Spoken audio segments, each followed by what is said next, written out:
tarde, senhoras e senhores, senhora acadêmica, senhores acadêmicos, amigos da academia, internautas que nos seguem ou que vão nos seguir depois. Estamos aqui dando continuidade ao ciclo de conferências sobre a cadeira 41 e hoje o autor a ser abordado vai ser Lima Barreto e o conferencista é o professor Felipe Botelho Correia. Eu acho que é uma coisa inédita que nós tenhamos um autor, no caso o professor Felipe Correia aqui presente, fazendo uma conferência enquanto está lançando um livro. São maravilhas da tecnologia, em que hoje, exatamente, nesta tarde, o Felipe está lançando o último livro dele sobre Lima Barreto, que é um livro digital, e que, então, está entrando na internet e vai ter a imagem aí já, e já vamos ver isso. Felipe Botelho Correia é professor e pesquisador do quadro permanente do Instituto de Estudos Brasileiros e do Departamento de Estudos Hispânicos e Lusófonos da Universidade Britânica, King's College, London, com o qual nós temos um convênio de cooperação, nós da academia, então desenvolvemos um trabalho há algum tempo, em conjunto, cada um de um lado do Atlântico. Lá, o Felipe orienta pesquisas de doutorado e dá aulas de graduação e pós-graduação em literaturas e culturas brasileira e luso-africanas. Concluiu seu doutoramento também no Reino Unido, na Universidade de Oxford, onde ganhou 3 prêmios por mérito: Clarendon Award, Magellan Prize e Wolfson Award. Seus trabalhos de pesquisa giram em torno da história da imprensa, dos meios da comunicação e da interface entre literatura e jornalismo no Brasil. Além de colaborações na imprensa e em revistas acadêmicas, Felipe publicou os livros Imaginário do Medo, Imprensa e Violência Urbana, e Lima Barreto, Sátiras e Outras Subversões, uma edição da Penguin, Companhia das Letras, que revelou pela primeira vez ao público 164 textos inéditos de Lima Barreto, que o autor tinha escrito usando pseudônimos. O livro foi escolhido um dos 10 melhores do ano pelo Globo no ano passado e foi finalista do prêmio da APCA na categoria Grande Prêmio da Crítica. O mais recente livro de Felipe, como eu disse, está sendo lançado agora, é um ensaio sobre a literatura militante de Lima Barreto, sendo publicado agora numa edição da E-Galáxia, acompanhada de textos do escritor carioca sobre o tema. Com a palavra, então, Felipe Botelho Correia. Eu queria começar agradecendo primeiro a ABL por ter me convidado, a Ana Maria Machado por ter reiterado esse convite com a nossa parceria entre o King's College e aqui a ABL. Obrigado pela presença de algumas pessoas que eu conheço, que são... espero que vocês gostem desse meu texto. Eu vou tentar me ater ao tema e ao tempo. Eu vou tentar convencê-los de uma coisa que é relacionada ao Lima Barreto, mas eu não vou começar com o Lima Barreto. Então, eu vou dar uma pequena volta. Então, a minha apresentação tem um pequeno preâmbulo, depois eu entro em 3 partes. E eu vou começar falando sobre o ano de 1944. Então, eu começo, ao fazer um balanço de sua carreira em sua última entrevista, Mário de Andrade afirmou isso aqui, tá? Isso vai ser a direção da minha palestra. Sempre considerei o problema máximo dos intelectuais brasileiros a procura de um instrumento de trabalho que os aproximasse do povo. Essa noção proletária da arte foi que me levou, desde o início, às pesquisas de uma maneira de exprimir-me em brasileiro, às vezes com sacrifício da própria obra de arte. O que eu vou argumentar na minha apresentação hoje é que o balanço que o Mário fez da trajetória dele como escritor intelectual até aquele momento é uma perspectiva que já vinha sendo adotada pelo Lima Barreto de maneira pioneira no contexto brasileiro desde a primeira década do século XX. E eu queria começar enfatizando alguns aspectos dessa declaração que vocês estão vendo na tela do Mário, que elas vão nortear o que eu vou falar. Então, elas vão dividir a minha palestra em 3 partes. Essa questão primeiro da arte como um instrumento de trabalho que aproxima o intelectual do povo. Depois eu sigo para uma segunda parte sobre essa questão da maneira de escrever em brasileiro. Depois eu termino já com uma conclusão desse potencial sacrifício da obra de arte que ele está argumentando, mas eu vou argumentar em relação ao Lima Barreto. O meu preâmbulo começa dizendo que o contexto da declaração de Mário era não só a guerra que se acirrava na Europa, mas também o que ele chamou na entrevista de arte interessada, que ele entendia como uma responsabilidade do escritor para com o público. Parte dessa responsabilidade era a tarefa de escrever numa língua que fosse acessível aos leitores, deixando de lado a ilusão de arte pela arte, e enfatizando uma literatura útil. E aí ele diz, com as próprias palavras, só publico o que pode servir. Todas as minhas obras têm uma intenção utilitária qualquer. As coisas de pura preocupação estética que fiz durante algum tempo, eu destruí. Só me interessavam a mim como aquisição de técnica pessoal. A conversa não tinha chegado a esse tema aleatoriamente. O entrevistador era nada mais, nada menos que Francisco de Assis Barbosa, que naquele momento tinha acabado de encontrar os manuscritos de Lima Barreto. Iniciava sua extensa e pioneira pesquisa sobre a vida e obra do escritor carioca. Pesquisa essa que muito ajudou a chegar a ser membro desta casa onde estamos hoje. Ele tomou posse da cadeira 13 em 1971. A data da cerimônia de posse aqui na BL não foi escolhida à toa, 13 de maio. Ela é cadeira 13, no dia 13 de maio. Era não só o aniversário da Lei Áurea, como também a data do aniversário de Lima Barreto, que veio ao mundo 7 anos antes da abolição e foi com o pai até o Largo do Passo testemunhar as celebrações de 1888. De ascendência parcialmente africana, sendo neto de uma antiga escrava, Lima Barreto escreveu, anos depois, um texto muito bonito chamado Maio, ele publicou isso em 1911, sobre as suas memórias daquele momento que tanto o marcou. Ele disse no texto, jamais na minha vida vi tanta alegria. Era geral, era total. E os dias que se seguiram, dias de folgança e satisfação, deram-me uma visão de vida inteiramente de festa e harmonia. A recepção de Francisco de Assis Barbosa aqui na BL foi, em grande parte, dedicada à memória de seu principal biografado, como fazemos hoje aqui com a cadeira 41. Em seu discurso de recepção a Barbosa, Marques Rebelo não ignorou o tema das candidaturas de Lima a esta casa. Diz Marques Rebelo, não culpemos demasiadamente a academia por seus tropeços ou erros de caturrice, tão peculiares à natureza humana. Em cada época, a maioria acadêmica tem que forçosamente representar um determinado estado de espírito, mesmo que incapaz de com facilidade distinguir as novas auroras, e creio até que reside aí a sua força e a sua perenidade. Isso foi o que Marques Rebelo disse.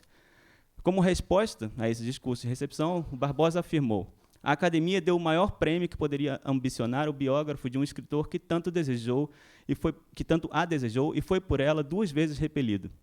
Lima Barreto, o grande romancista carioca da Primeira República, tão maltratado pela vida, nem por isso deixou de acreditar nos homens e até na academia, malgrado o seu, e no caso aqui o do Lima Barreto, irredutível agnosticismo. No período em que fez a entrevista com Mário de Andrade, Barbosa estava organizando várias obras de Lima Barreto para uma editora brasileira chamada Livro de Bolso, que explorava o formato popular que surgira na década de 30 em casas editoriais como a alemã Albatroz e a britânica Penguin, que foram as pioneiras no modelo de negócio que barateou o preço final do livro, ampliando o potencial público-leitor das obras literárias. Editar Lima Barreto no formato de bolso era simbólico, já que Barbosa acreditava que Lima tinha sido um dos poucos escritores, segundo ele, a combater o escapismo decorativo e aristocrático dos que entendiam que a cultura devia ser privilégio de uns poucos eleitos e não um bem comum de todo o povo. Foi com esse ímpeto que Barbosa acabou empreendendo a vasta e minuciosa pesquisa que resultou nos 17 volumes das obras de Lima Barreto, publicadas em 56. Mas não foi só isso. A pesquisa dele também resultou na notória biografia A Vida de Lima Barreto, de 52, somente recentemente rivalizada por Lima Barreto Triste Visionário, resultado de 10 anos de pesquisa de Lilia Moritz Schwartz, lançada esse ano. Em seu trabalho pioneiro, Barbosa mostrou, por exemplo, a constante frustração de Lima Barreto por não testemunhar os valores de igualdade da abolição e da República, sendo postos em prática na vida política e social do país. Essa frustração fez com que logo cedo Lima embarcasse numa cruzada literária, contra as ideias e práticas elitistas de mentalidades que ainda, segundo ele, reproduziam o regime colonial. A Cruzada de Lima, no entanto, não atacou o mesmo problema ao longo de toda a sua carreira. Ele tinha inicialmente planos para que sua obra focasse nas questões dos negros na sociedade brasileira, com livros que trabalhassem com a história da escravidão no Brasil e suas consequências. Contudo, a esse compromisso inicial com uma literatura negra que aparece de maneira explícita no romance Recordações de Escrivão Isaías Caminha, juntaram-se outras preocupações como a alienação das classes sociais mais baixas. Apesar dessa mudança das metas iniciais, Lima não deixou de ver a escrita como uma missão, produzindo uma extensa obra como um escritor público que via as letras como arma. O próprio Lima usava o termo literatura militante para definir a função de sua escrita. Ele diz num dos textos: nosso tempo é de literatura militante, ativa, em que o palco e o livro são tribunas para as discussões mais amplas de tudo o que interessa o destino da humanidade. O tema da literatura militante é central na obra dele. Em vários de seus artigos, o escritor carioca menciona alguns dos autores que influenciaram suas ideias sobre o que significava ser escritor e produzir literatura combatente, como ele dizia. No entanto, em Ferdinand Brunetière, diretor da publicação francesa Revue de Deux Mondes, na virada do século XX, que Lima Barreto encontra a ideia de uma literatura que deve ser produzida com uma função social. Para Brunetière, o papel da literatura era de se engajar com tudo aquilo que interessava ao uso da vida, à direção da conduta e ao problema do destino nas diferentes sociedades. Em uma linguagem inteligível para todos, a literatura, segundo Brunetière, deveria transpor e traduzir aquilo que não estava claro para os cidadãos em geral. Para tal, as obras literárias deveriam utilizar uma linguagem acessível e cativante para o maior número possível de leitores, tratando de questões que fossem do interesse dos mesmos, ainda que eles não estivessem necessariamente conscientes da importância de tais questões. Esse era, para ele, o objetivo da arte de escrever, e isso era propriamente o que poderia ser chamado de literário. Então, ele definia literário de uma maneira um pouco diferente, né? Ao selecionar esses autores, Lima Barreto leu muito sobre esses autores do século XIX e selecionou vários. Ele criticava vários e absorvia muitos outros, né? Ao selecionar esses autores e seus vários textos sobre o tema do fazer literário, Lima enfatizou sua ideia de literatura como uma prática ancorada num vínculo humanista, de base cristã, de entendimento mútuo numa sociedade de massas. Para ele, a literatura e as artes, em geral, eram formas de comunicação com um público mais amplo que a filosofia não podia alcançar. E tem um trecho dele que ele fala especificamente sobre isso, que ele diz: a arte sempre fez baixar das altas regiões das abstrações da filosofia e das inacessíveis revelações da fé para torná-las sensíveis a todos, às verdades que interessavam e interessam a perfeição da nossa sociedade. Ela explicou a dor dos humildes aos poderosos e as angustiosas dúvidas destes àqueles. Ela faz compreender uns aos outros as almas dos homens dos mais desencontrados nascimentos, das mais dispersas épocas, das mais diferentes ou divergentes raças. A ideia de que a arte deve ser sensível e acessível às massas está aqui naturalmente relacionada com a clareza da mensagem que o escritor está tentando transmitir. No entanto, há outro problema importante nessa questão da acessibilidade do texto. Assim como hoje em dia, livros e periódicos têm e tinham circulações muito distintas naquele início do século XX. Enquanto alguns periódicos chegavam a ter uma tiragem nacional de massa, com centenas de milhares de cópias por semana, livros de escritores como Lima Barreto tinham tiragens pequenas, que raramente excediam os 2.000 exemplares. Acho que isso não mudou muito hoje em dia. Esse ponto torna-se ainda mais significativo considerando a definição de dois mestres que nortearam o pensamento de Lima em relação ao que era literatura. E ele elege isso constantemente nos textos dele, sendo o primeiro o escocês Thomas Carlyle, e o segundo como o russo Tolstói. Para esses escritores, Carlyle e Tolstói, o escritor deveria trabalhar como um mensageiro para as massas e não para uma audiência seleta. A necessidade de o escritor ser lido foi provavelmente o que fez Lima Barreto expandir o seu entendimento do que era literatura em vários de seus textos sobre o assunto, priorizando não o que era considerado literário na época, mas propriamente o impacto social do texto escrito. Nesse sentido, ele não podia se preocupar apenas com a cultura impressa em forma de livro. Mesmo no final de sua carreira, seus livros só conseguiam uma pequena circulação se comparados com a quantidade de leitores que ele alcançava em revistas de grande circulação nacional e até internacional. Essa dimensão da literatura de Lima, entretanto, é mais sutil e está intrinsecamente ligada ao contexto da época, o que gerou tensões não somente em sua escrita, como também em boa parte do debate de ideias entre escritores ocidentais na virada do século XIX para o século XX. E agora eu vou entrar novamente naquela citação do Mário, e ela vai aparecer várias vezes na palestra, até para guiar vocês em que momento eu estou na palestra. Quando o Mário fala sobre essa aproximação do intelectual com o povo, é agora que eu entro nessa outra parte, né? A atitude antiliterária de Lima estava inserida num contexto internacional mais amplo. Além dos marcantes momentos nacionais da abolição e da escravidão e da proclamação da República, intelectualmente, Lima se formou também em meio a um debate que dominou o mundo atlântico. O pano de fundo era o surgimento da sociedade de massas e as possibilidades de aproximação do intelectual com a crescente população.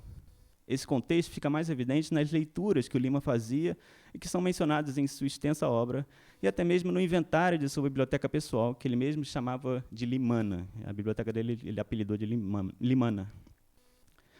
Entre as suas principais referências estão escritores e pensadores que surgiram na segunda metade do século XIX e que, de alguma forma, tiveram que enfrentar a questão do papel da literatura e da escrita na emergente sociedade de massas. Esse novo contexto foi gerado não só pelo aumento da concentração das populações nas cidades, como também pela maior oferta do ensino público e a consequente queda nas estatísticas de analfabetismo, assim como o crescimento do número de periódicos publicados e a maior circulação que alcançavam. Essa revolução tecnológica e social dividiu os meios intelectuais na relação do escritor com as multidões, notadamente o meio europeu, que foi o mais influente no projeto de Lima. Na ampla gama de abordagens sobre essa questão, os extremos se situavam, por um lado, numa suposta necessidade de os intelectuais declararem guerra contra as massas, que chegou a tomar forma em deliberadas exclusões dessas massas do debate de ideias, ou até mesmo em vislumbres de extermínio físico dessa crescente população das cidades. No outro extremo, estavam os intelectuais que entendiam a sociedade de massas como um poderoso instrumento que o escritor tinha para acreditar no poder de mudança social que a palavra escrita poderia gerar. O desconforto intelectual em relação ao fenômeno das massas foi ganhando mais consistência nas primeiras décadas do século XX, em ensaios como A Desumanização da Arte e A Rebelião das Massas, de Ortega y Gasset, que foram publicados em 1925 e o outro em 1930. O principal ataque do filósofo espanhol era contra as multidões que causavam superlotações de espaços públicos, como trens, parques, hospitais, escolas, praias e ruas, invadindo esferas que antes eram exclusivas das classes mais abastadas. Para ele, isso era uma ditadura das massas.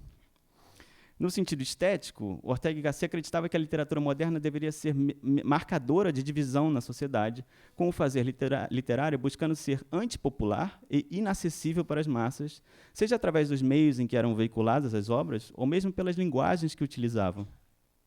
Ao se propor como antagonista das massas, a literatura moderna deveria, segundo o espanhol, estar numa posição de vanguarda, priorizando os elementos puramente estéticos e focando numa desumanização em suas elaborações, afastando-se assim dos elementos que gerassem o interesse humano, que frequentemente atraíam as massas, como os desejos e as dores pessoais dos escritores e artistas. Para ele, a preocupação com o conteúdo humano era incompatível com o prazer estético que a literatura e a arte deveriam proporcionar aos mais aptos, a uma casta especial, enfim, aos intelectuais. Essa perspectiva do Ortega y Gasset, no entanto, já circulava em vários meios intelectuais do final do século XIX, quando começaram a ser formuladas as ideias de que os intelectuais deveriam declarar guerra contra as massas e, se necessário, aniquilá-las. O escritor inglês D.H. Lawrence, por exemplo, chegou a sugerir em 1908, e olha só, isso é interessante, que as massas de párias deveriam ser exterminadas em enormes câmaras de gás enquanto assistissem às imagens projetadas por um cinematógrafo. Antenado com o debate europeu da época, Lima Barreto tinha uma perspectiva diametralmente oposta e chegou a fazer radicais objeções públicas, principalmente às ideias de Nietzsche, filósofo que ele considerava dos mais nefastos. O texto mais contundente sobre o tema foi publicado em 1920, numa crítica que fez a uma das várias reverberações nietzschianas no Brasil. Eu vou ler um trechinho desse texto do Lima. Dos meus vícios, que são muitos, creio não ter o da hipocrisia.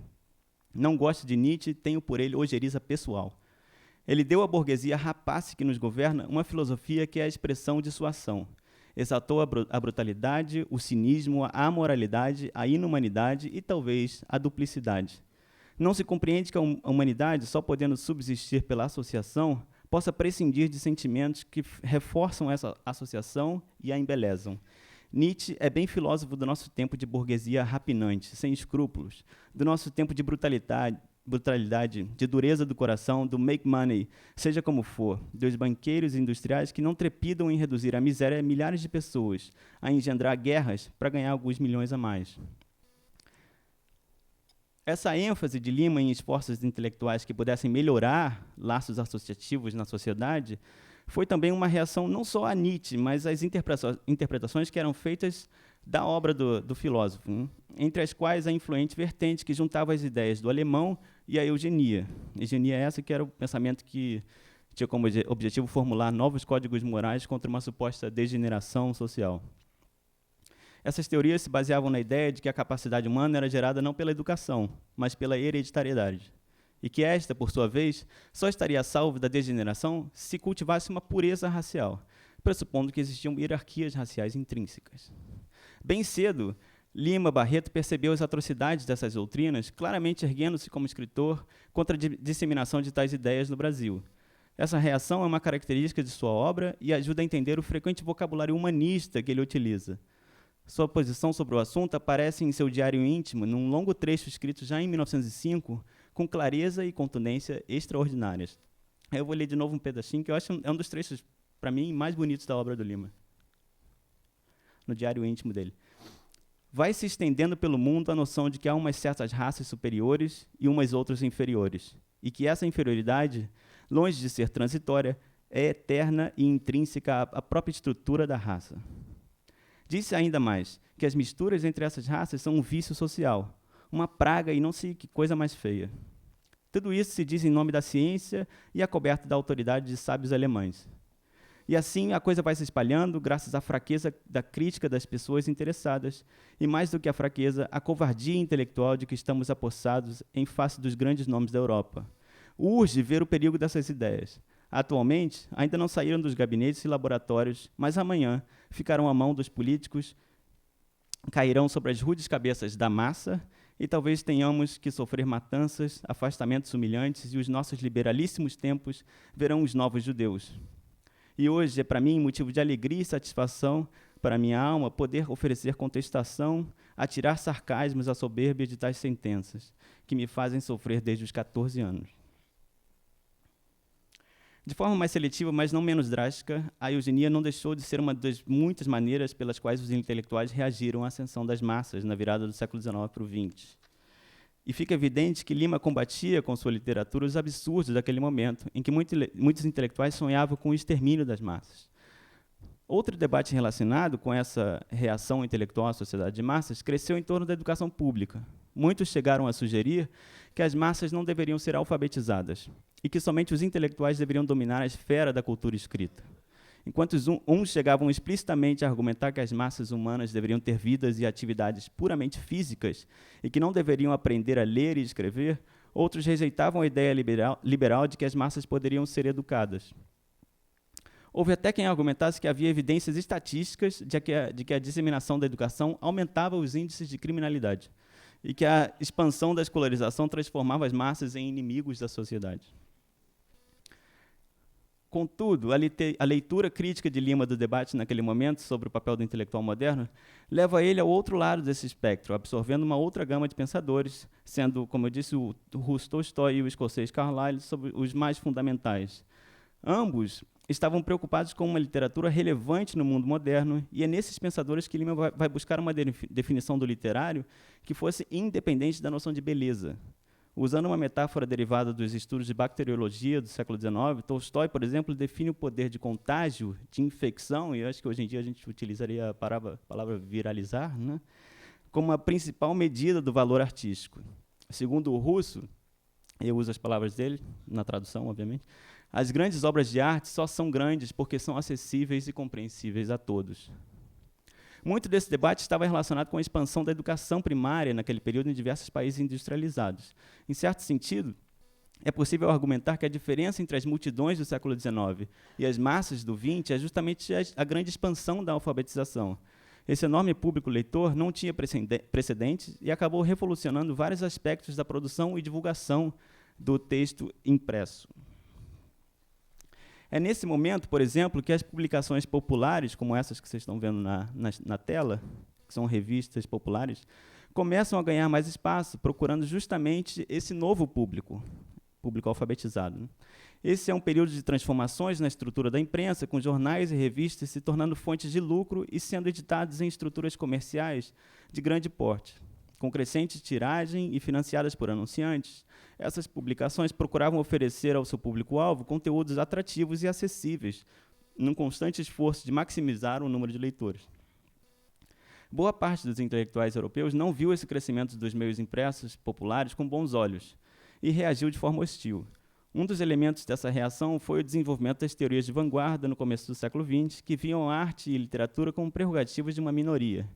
Segundo John Carey, autor de um polêmico livro sobre o tema da relação dos intelectuais europeus com as massas naquele período, o valor dessa minoria literária vanguardista era vista como proporcional à sua capacidade de se tornar incompreensível para públicos e leitores menos iniciados. Carey, que veio de uma família da classe trabalhadora inglesa e fez carreira como professor da Universidade de Oxford, formadora da elite britânica, argumenta que os intelectuais europeus daquele período não podiam realmente impedir o avanço da alfabetização, mas podiam trabalhar para dificultar o contato desses novos e numerosos leitores com a literatura, bastando para isso que a escrita se tornasse mais rebuscada e de difícil acesso. Para ele, o início do século XX presenciou um deliberado esforço por parte do modernismo europeu de excluir as massas do debate cultural. Naturalmente, é difícil e problemático determinar quão deliberado esse processo de alienação do público foi, e não há dúvida de que cada caso tem a sua especificidade. Mas a tentativa de deslocar a arte para além do alcance das massas foi, para Carey, uma ação muito evidente na obra de muitos escritores e artistas. No Brasil, muitas dessas transformações daquele período também ocorreram e foram bastante significativas, mas, obviamente, em outra escala e com algumas nuances que precisam ser consideradas. Apesar de ainda modesto, se comparado com outros países, o crescimento do número absoluto de alfabetizados é notável. Se em 1890 o número girava em torno de 2,5 milhões de alfabetizados, os dados do censo de 1920 mostram que o número absoluto de alfabetizados havia quase quadruplicado. Esse novo público leitor alfabetizado, espalhado por várias cidades do país, foi justamente um dos principais motores da expansão da imprensa brasileira, especialmente das revistas populares de circulação nacional, como O Malho, Fonfon, Revista da Semana e Careta. Todas essas revistas que vocês estão vendo na tela foram revistas que o Lima Barreto utilizou e publicou ao longo da sua carreira. Todas elas, pelo menos a Careta, a Revista da Semana, o Malho e a Fonfon, foram criadas na primeira década do século XX, em 1902 até 1908. E refletiram não só a modernização da imprensa, mas também a própria expansão do público leitor no país. Eu vou passar agora a essa questão, eu volto à citação do Mário, que eu estou destrinchando ela, para ir para essa segunda parte, que ele diz que é uma maneira de exprimir-se em brasileiro, né? 4 anos após seu primeiro número ser publicado, a direção do Malho, da revista O Malho, já indicava o sucesso de vendas da revista. Em 1902, eles tinham uma tiragem de 4 mil exemplares. Em 4 anos, em 1906, tinha chegado a 50 mil. No espaço de 4 anos, eles tiveram um grande aumento, né, na tiragem. Ao contrário dos jornais, que se concentravam nas cidades onde eram editados, as revistas populares chegavam a ter quase 70% de suas tiragens enviadas do Rio para outros estados da Federação. Em seu ensaio A Caricatura no Brasil, escrito em 1919, Monteiro Lobato sugere que essas revistas tinham sido as primeiras a se fazerem profundamente populares no Brasil, atingindo um público até então sem precedentes. Os leitores eram, segundo ele, trabalhadores com alguma alfabetização, atraindo esse público leitor por meio de textos humorísticos, simples, e também por suas caricaturas e legendas que utilizavam um registro mais oral e cotidiano da língua. Ainda que com algumas nuances, a maioria dessas revistas ilustradas tinham como razão de existir o aumento do número de leitores no país. A Fonfon, por exemplo, que surge em 1907, logo na primeira edição, brinca com o vasto número de exemplares semanais que imprimiam. Eles dizem na capa, dizem, tiragem 100 mil quilômetros por hora. Em seu primeiro número, em 1908, os editores da Careta deixaram claro que a revista tinha sido pensada para um público amplo e que dependeria de vendas massivas para poder existir. E os editores dizem no primeiro número, lançando a publicidade este semanário, é preciso confessar, e contrariamente o fazemos, que a Careta é feita para o público, o grande e respeitável público com P grande. A Careta é praticamente uma sucessora da Cosmos, que é uma revista que foi editada entre 1904 e 1909, e que tinha um público leitor um pouco mais elitizado. Esse contrariamente, que é mencionado na Careta, indica um certo titubeio em relação a uma revista que era feita por intelectuais para as massas. E a razão pela tal vinha do contexto da época que eu estou tentando desenvolver aqui. No Brasil, essas revistas eram frequentemente consideradas importantes publicações sobre literatura e desempenhavam um papel decisivo na formação intelectual de pessoas que viviam fora do Rio, incluindo muitos que depois se tornaram grandes escritores, como é o caso de Carlos Drummond de Andrade. O Drummond, logo no final da vida, ele tinha um programa de rádio, e desses programas de rádio ele menciona o quanto ele gostava dessas revistas, que vocês estão vendo na tela, e ele dizia que lembrava de memória a página, a paginação e as figuras, e como aquilo tinha feito, e a palavra dele é uma iniciação literária imperfeita, né, que ele disse. As revistas chegavam em Itabira, era o pouco de acesso que ele tinha à literatura naquela época. Essas publicações de massa eram um lugar de intenso intercâmbio literário, funcionando como uma vitrine nacional para escritores jovens e também para estabelecidos. A correspondência de Lima com os jovens, o Lima escrevia principalmente no final da vida na Careta. A correspondência dele com esses jovens escritores de localidades distantes é evidência desse intercâmbio. Em vez de seus livros, que despertavam a atenção de um limitado círculo de escritores e intelectuais, foram as contribuições regulares para essas revistas que ajudaram Lima a se tornar uma popular referência intelectual no país. Ele aproveitou essas publicações de massa para intensificar os intercâmbios com escritores que não moravam na capital, combatendo o isolamento intelectual de um país tão grande e diverso. Embora muito criticado na capital por seu estilo e perspectiva, ele era aclamado em outras partes do país como uma referência para aqueles que não queriam reproduzir o maneirismo e a aristocracia que governava a Belle Époque carioca. As revistas populares não podiam lhe dar muita notoriedade na capital, já que os jornais diários dominavam a cena intelectual, mas o melhor meio para se tornar conhecido em outras regiões. Um dos exemplos mais notórios de que essa estratégia foi bem sucedida foi o fato de que Lima Barreto se tornou uma referência para o Grupo de São Paulo, liderado por Mário de Andrade. O Grupo da Semana de Arte Moderna chegou até a enviar Sérgio Buarque de Holanda para falar com o escritor no Rio, em 1922, esperando colaborações do carioca para a revista Claxon, que é essa que vocês veem aí. Os paulistas admiravam o estilo de escrita e a estética de Lima e queriam que ele fizesse parte do grupo. Sérgio Millier aponta os motivos dessa admiração, e agora vou citar o Sérgio Millier. O que mais nos espantava, então, era o estilo direto, a precisão descritiva da frase, a atitude antiliterária do escritor, a limpeza de sua prosa, objetivos que os modernistas também visavam. Tanto Lima Barreto quanto o Grupo de São Paulo estavam preocupados em romper com uma tradição literária não só divorciada da língua falada no Brasil, mas também, e mais importante, distanciada do ambiente do qual ela era praticada. Esses autores desejavam criar formas de expressão modernas que pudessem atrair mais leitores por meio de uma linguagem atraente, como o Mário está tentando fazer na entrevista, né, que está me guiando aqui. O Mário enviou o Sérgio Buarque para o Rio depois que a Semana de Arte Moderna de São Paulo foi realizada em fevereiro de 22. A tarefa de Sérgio era apresentar a revista a intelectuais e convidar alguns cariocas a se juntarem ao grupo. Quando Sérgio encontrou Lima dormindo numa livraria do centro do Rio, o carioca rejeitou a proposta. Semanas depois, Lima publicou um texto bem-humorado na Careta, falando sobre a Claxon, uma revista que, curiosamente, usa o mesmo tema da Fonfon, uma buzina de automóvel anunciando novas avenidas. Lima zomba do nome da revista paulista, comparando-a com o futurismo grotesco do italiano Marinetti, mas enfatizando que seu artigo não representava qualquer hostilidade aos moços que fundaram a Claxon. Uma resposta apareceu algumas semanas depois em um texto do Mário na Claxon. Na careta, e diz o Mário, na careta confunde ainda o espírito de atualidade de Claxon com o futurismo italiano, um senhor Lima Barreto. Debarretamo-nos imediatamente, imensamente gratos ao ataque da clarividente. O senhor Lima Barreto, como escritor de bairro, desembocou de umas vielas da saúde, gentilmente confiado nas suas rasteiras. A expressão escritor de bairro é particularmente eloquente ao descrever a perspectiva de Lima nas revistas populares, demonstrando que o grupo da Claxon acompanhava de perto os seus textos semanais. De fato, Lima se definia como um escritor de bairro, mas de bairros específicos da geografia do Rio de Janeiro, os subúrbios das classes trabalhadoras. Em vários momentos, o próprio Lima se assume como escritor de bairros como Todos os Santos, Meier, Inhaúma e Cascadura, todos eles bairros de trabalhadores. Essas foram áreas que sofreram grande expansão e receberam um número significativo de novos residentes após as reformas feitas por Pereira Passos no centro da cidade, na primeira década do século. De acordo com Lima, essas áreas suburbanas eram o refúgio dos infelizes. Assim ele as descreve no romance Clara dos Anjos, que é um dos últimos dele. Eu vou citar um trechinho do texto agora.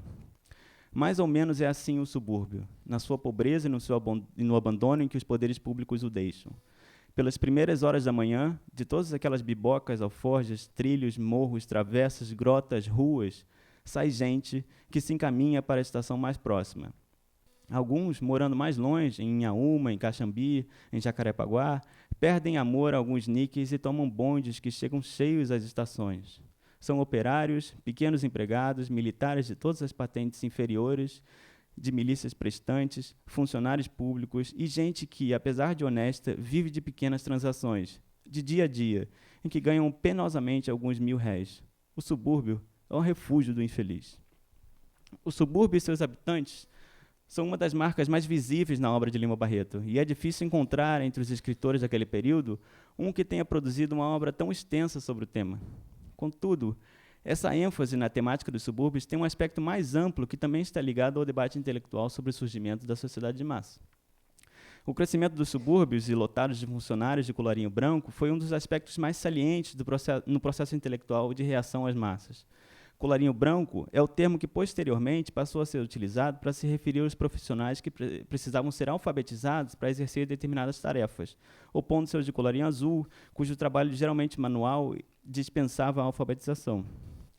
Esse crescimento dos subúrbios era devido, em grande parte, ao aumento da demanda por trabalhadores de colarinho branco, que, por sua vez, eram consequência da queda das taxas de analfabetismo e da expansão do aparelho burocrático do regime republicano. A descrição de que o Lima Barreto faz dos habitantes dos subúrbios cariocas pouco difere daquilo que acontecia nos subúrbios das cidades europeias.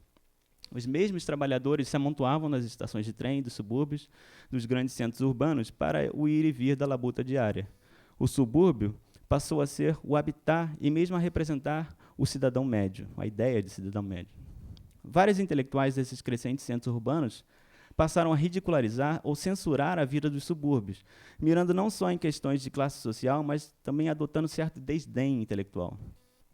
Ainda que muitos fossem alfabetizados, os trabalhadores de colarinho branco dos subúrbios estavam pouco interessados nas especificidades da cultura literária maneirista, tida como gramaticalmente refinada e culta, razão pela qual alternativas foram aos poucos sendo criadas para eles, principalmente por meio da imprensa popular, que veiculava anúncios de lojas de departamento e inúmeros produtos que tinham medidas padrão e que podiam ser vendidos por catálogo e enviados por correio para um crescente mercado consumidor.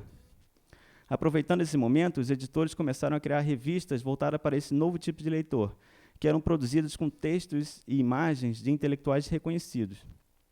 Em The Suburbans, famoso livro sobre o tema, publicado em 1905, o britânico Thomas Crosland mostra como uma nova linguagem literária vai sendo criada, definida por ele como fala suburbana. Ele via esse estilo coloquial do subúrbio de colarinho branco em autores que explicitamente exploravam linguagens adequadas para as massas. A fala suburbana incomodava intelectuais tradicionais, em parte porque trivializava assuntos sérios, com uma linguagem coloquial, irreverente e jocosa, aproximando a linguagem literária da linguagem popular das ruas. No Brasil, particularmente na capital, Lima foi um dos escritores que optaram por deliberadamente pensar nessa crescente cultura de colarinho branco e dos subúrbios que também chegava aos trópicos. Isso é captado por ele em detalhe em vários momentos de sua obra em que as práticas e os dilemas dos personagens são descritos em paisagens suburbanas por meio de uma linguagem acessível. Essa foi uma das características progressistas da obra do escritor de Todos os Santos, representando com grande preocupação a vida cotidiana e as dificuldades financeiras de uma classe de trabalhadores que surgia naquele início de século. A busca por uma literatura popular, como a fala brasileira, de linguagem acessível, é um dos aspectos que marcaram as censuras e os elogios às estratégias utilizadas por Lima Barreto para se comunicar com esse novo público que jornais e revistas começavam a atingir, alcançando uma popularidade que Jorge Amado, e eu até hoje nunca entendi essa expressão, mas o Jorge Amado dizia que Lima Barreto tinha uma popularidade batata, que ele chamou de popularidade verdadeira. E aí eu uso as palavras do Jorge Amado aqui. Lima Barreto foi mais que lido e admirado, foi compreendido. Ele é um escritor do povo, e o povo sabe disso. A popularidade de Lima no final de sua carreira pode ser atribuída ao seu nome regularmente aparecendo em revistas nacionais, mas sua estética popular já estava presente em suas primeiras obras. As características populares de sua prosa são evidentes a partir de seus primeiros escritos e certamente em seus romances. O crítico Silviano Santiago, por exemplo, afirma que o folhetim Triste Fim de Policarpo Quaresma, publicado em série em 1911 no Jornal do Comércio, é um exemplo significativo de como Lima empregava técnicas que não eram muito aceitas pela elite literária desse período. Silviano argumenta que aí eu uso as palavras do Silviano. A posição isolada e intrigante de Lima Barreto explica-se pelo fato de ele ter assumido uma estética popular numa literatura como a brasileira, em que os critérios de legitimação foram sempre os dados pela leitura erudita. Silviano mostra ainda como Lima deliberadamente utilizava técnicas da imprensa de massa para captar a atenção do leitor, como as várias partes repetitivas e didáticas que aparecem deliberadamente ao longo do romance e que fazem o prazer dos leitores comuns e o desespero dos leitores críticos. Para Lima, a ação revolucionária estava no uso dessa linguagem popular, uma linguagem que pretendia chegar a todos os estratos sociais, ferindo, segundo ele, sem derramar sangue. É por essa razão que ele implicava muito com um tipo especial de academicismo, aquele praticado por filólogos e gramáticos. Eram pessoas que limitavam seu interesse pela cultura aos livros, evitando o contato real com a população e com qualquer coisa considerada não europeia. Lima aborda esse assunto muitas vezes em seus artigos, enfatizando como esse academicismo era cheio de opulência e frivolidade, e como muitos estudiosos e escritores estavam mais preocupados com a correção da linguagem do que com a comunicação real de suas ideias. Qualquer tentativa de mudar o registro literário para o vernáculo local era descartada pelos estudiosos conservadores como obras irrelevantes, até mesmo apontando algumas doenças de linguagem. Lima fala com muito humor sobre esse tema, e eu vou citar um trechinho de um texto que chama Médicos e Gramáticos. Este nosso Brasil tem coisas interessantes e que põe os mais sagazes atarantados para explicá-las. Os médicos aqui dão em gramáticos. E que gramáticos! Ferozes, interessantes, falando e escrevendo numa língua arcaica que só pode ser compreendida por quem dispuser de 500 ou mais mil réis para comprar um alentado Domingos Vieira, que é um dicionário de 1871 que tem 5 ou 6 volumes. Micróbios, bacilos, toxinas e outras coisas ultramodernas da ciência deles, os nossos esculápios as expõem na linguagem de Rui de Pina, que é um cronista português do século XV. Segundo a gramática de João de Barros, que é de 1540. Quando ninguém sonhava com tais novidades, os gramáticos não olhavam com bons olhos uma tal invasão, por parte dos cirurgiões, na sua seara. Criaram uma patologia linguística e deram em estudá-la, já em artigos, já em opúsculos e livros. Termos de calão, construções populares, modismos profissionais, eles se puseram a analisar, a explicar, ao jeito que fazem os médicos com as doenças, moléstias, lesões, etc. Francisco de Assis Barbosa já havia apontado como a recepção do primeiro romance de Lima tinha sido afetada precisamente por críticos desempenhando o papel dos cirurgiões, censurando a invasão do oral no discurso escrito e do jornalismo na literatura. Essa era uma questão central para a maioria dos escritores que estavam preocupados com o contexto brasileiro. Para Manuel Bandeira, por exemplo, os brasileiros haviam criado diferentes pactos de linguagem ao longo da colonização e acabaram desenvolvendo não uma língua brasileira, mas uma fala diferente, uma dicção específica que aparecia nas obras de Lima. Eu vou citar um trechinho do Manuel Bandeira. A nós, brasileiros de hoje, mais nos interessa a linguagem de um prosador como Lima Barreto, tido embora como incorreto segundo o critério purista de inspiração portuguesa, do que o esplendor verbal de Rui Barbosa, absolutamente exótico no seio da selva gostosa dos nossos barbarismos. O gosto da vida, da nossa vida, está com o primeiro. A incorreção atribuída a Lima era devida, em parte, aos seus frequentes usos de formas e dicções da nossa gente, e de formas correntes na linguagem falada da boa sociedade, como argumento da Bandeira. O tema principal desse artigo, é um artigo que ele publicou no jornal de Recife, que era dirigido pelo Gilberto Freire, era a diferença entre o português escrito e o falado no Brasil. Especificamente, Bandeira estava interessado na disparidade entre a linguagem falada natural e a afetação literária da sociedade brasileira culta. Para ele, a linguagem literária no Brasil tinha se divorciado da vida. E ele diz, nas suas palavras, falamos com singeleza e escrevemos com afetação. Essa desconexão com o ambiente social é atacada por Lima, que ridiculariza as consequências de tal atitude em muitos textos. E aqui eu vou citar um que chama As Teorias do Dr. Caruru, que foi publicado na Careta. Nesse texto, o Dr. Caruru é uma sumidade em matéria de psiquiatria, criminologia, medicina legal e outras coisas divertidas. Além de ser professor da Faculdade de Medicina, ele tinha 3 outros cargos burocráticos no governo. Não surpreendentemente, ele era aclamado como um acadêmico influente, não por seu conhecimento, mas por seu estilo de escrita. Caruru era capaz de expressar ideias e concepções modernas com uma sã e enérgica linguagem dos quinhentistas e mesmo dos seus antecessores. Além disso, a sua linguagem falada era diferente da escrita. Ele escrevia clássico ou pré-clássico, mas falava como qualquer um de nós. Esse tipo de discurso é considerado por Lima Barreto a reprodução do ímpeto de excluir as massas da circulação do texto impresso e do debate de ideias que mencionei no início da minha fala. E agora já vou me encaminhar à conclusão e vou chegar nesse último ponto da fala do Mário, da entrevista, que ele fala desse possível sacrifício da obra de arte. Um sacrifício que eu chamo uma espécie de dilema. Né? Ao mesmo tempo em que Lima abraçou a imprensa como meio de divulgação de ideias, conectando literatura com comunicação de massa, ele também se viu num dilema enquanto intelectual casado com literatura, como ele mesmo se definia. Esse dilema aparece claramente na voz do protagonista do seu último romance, que é um romance de autoficção, que ele escreveu enquanto estava internado no Hospital dos Alienados. É um romance inacabado chamado Cemitério dos Vivos, e tem como protagonista Vicente Mascarenhas, que é uma espécie de alter ego do Lima.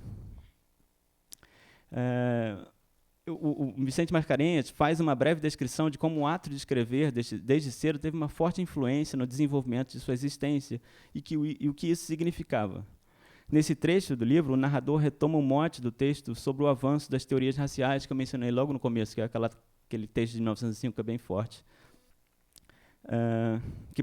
As teorias raciais que pretendiam falar em nome da ciência, para uma vez mais afirmar que a sua literatura tinha a missão de contestar essas pseudociências baseadas em asserções arrogantes, principalmente sobre questões raciais. Esse seria o objetivo principal de Mascarenhas, o alter ego de Lima no romance. Contudo, essa obra de reação às pseudociências do darwinismo social precisava se dirigir, e aí uso as palavras do Mascarenhas, à massa comum dos leitores, para poder ter algum impacto na sociedade.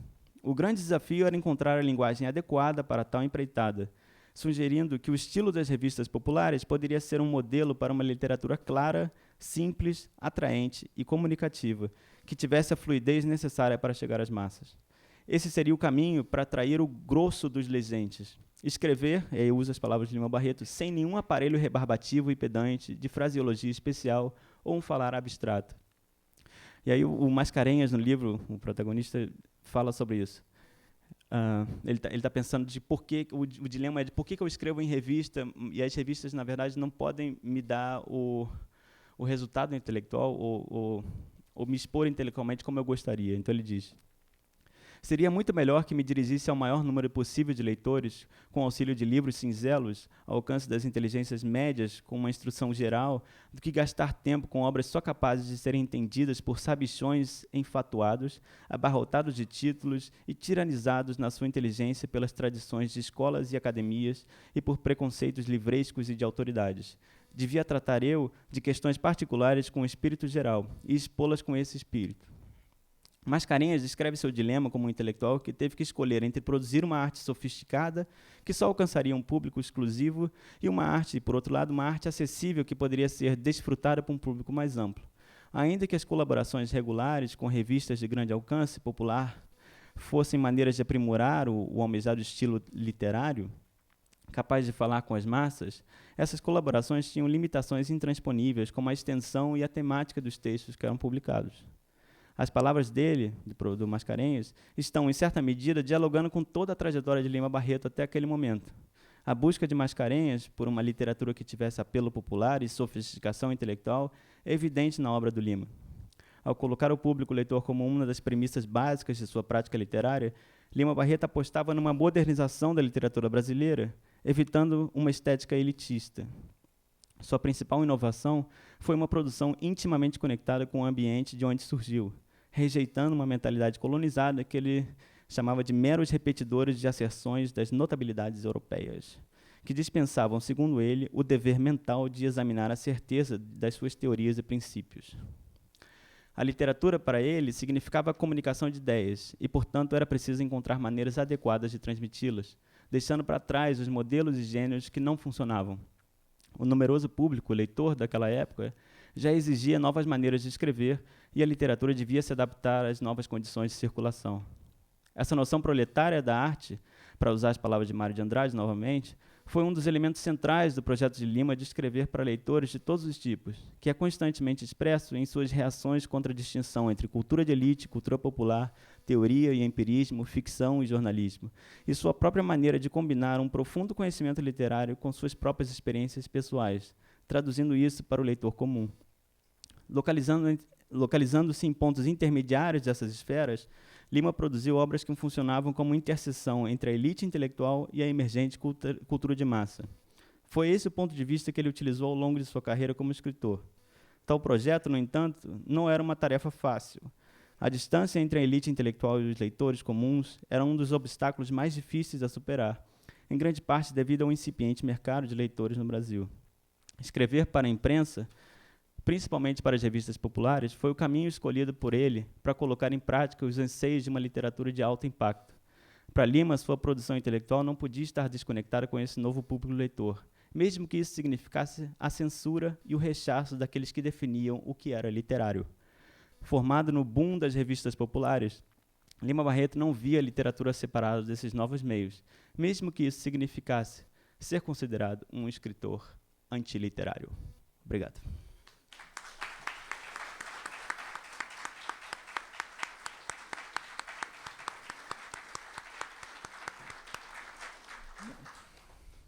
Muito obrigada, Felipe, por ter nos trazido essa visão panorâmica sobre Lima Barreto e desse ângulo. Eu acho que foi de rara felicidade você ter escolhido esta frase do Mário para orientar a estruturação da sua exposição, porque realmente esse era um problema fundamental da época e é um problema fundamental hoje, né? Quer dizer, se mantém ainda, e você foi mostrando como, ao desenvolver a sua criação, como Lima Barreto foi lidando com essas questões. Em primeiro lugar, antes de mais nada, porque é literatura a questão da linguagem, né? Como se exprimir ou como se expressar em brasileiro é o nosso problema até hoje. Era um problema muito evidente naquele momento, e Lima Barreto foi tão adiante de seu tempo que foi incompreendido nisso. Porque as soluções que se buscavam na ocasião, ou era, por exemplo, o caminho cristalino de Manuel Bandeira, né, da língua certa do povo, a língua errada do povo, e no meio daquilo ele vai indo por sensibilidade e profundo conhecimento da língua, ou então as bizarrices de Mário de Andrade, de escrever melhor com i, para não sei o que e tal, mas que era uma maneira de procurar e chegar mais perto do que se falava no Brasil.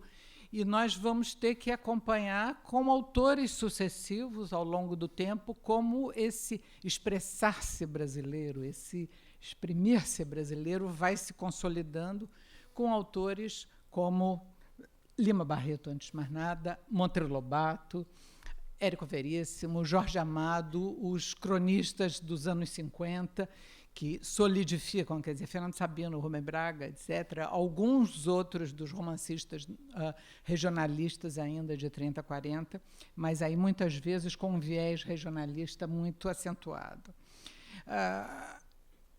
E, ao mesmo tempo, eu acho que foi muito importante nós vermos, graças ao seu texto, como isso em Lima Barreto era uma escolha consciente, um caminho procurado, crítico, militante, e ele conhecia bem Brunetière, como você trouxe, trazia Carlyle, Tolstói e outros, quer dizer, ele estava informado do que acontecia na Europa e rejeitava de propósito, mas escolhendo aqui e ali um parâmetro que pudesse lhe servir. Isso também. Mas fazendo uma antropofagia avant la lettre. Né? Uma antropofagia avant la lettre. Isso, ótimo aí. E isso vai explicando a solidez da crítica e da produção militante, da criação militante dele, quer dizer, da visão crítica e dessa criação militante, que não é só sobre conteúdos. Eu acho que isso é que marca a grandeza literária do Lima. Não é só que ele fosse um panfletário denunciando preconceitos, racismo, lutando pela educação pública, todas essas coisas que você trouxe, mas ele fazia isso numa linguagem que estava ajudando a fundar uma linguagem literária brasileira contemporânea, oralizante, de registro fluido, direto, familiar, oral, que vai ser uma coisa fundamental para todos nós. Acho que, nesse sentido, todos gostamos de ser um pouco herdeiros do Lima Barreto nisso.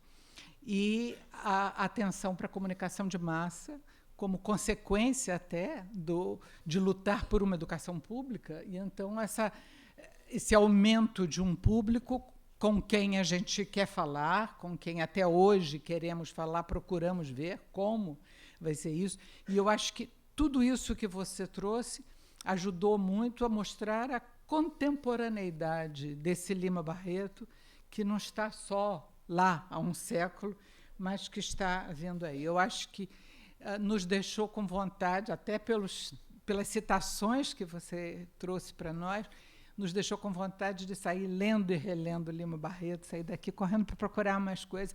E eu acho que esse é o melhor cumprimento e o melhor agradecimento que podemos lhe fazer. Muito obrigada. Muito obrigada, Maria Achada.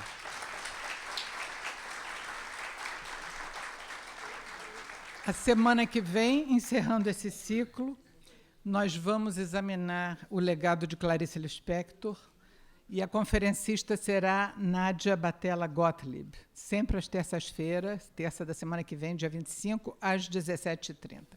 Muito obrigada e muito boa noite.